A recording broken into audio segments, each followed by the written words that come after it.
कराची के इलाके जमशेद रोड के करीब ट्रैफिक पुलिस एहलकारों और शहरियों के दरमियान गुज़िश्ता रोज झगड़े का मुकदमा दर्ज कर लिया गया। मजीद जानते हैं डॉन न्यूज़ के नुमाइंदे बिलाल खान से। जी बिलाल, बताइएगा।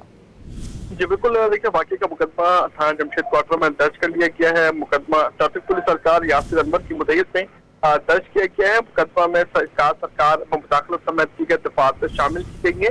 FIR के मतलब में ये बताया गया है कि झगड़ा ट्रैफिक कंट्रोल के दौरान कार को रोकने के दौरान हुआ, जबकि ट्रैफिक कंट्रोल के दौरान कार और सुजुकी को रोकने पर नौजवान निकला और नौजवान ने निकलकर एहलकार को लातों और घूसों से मारा।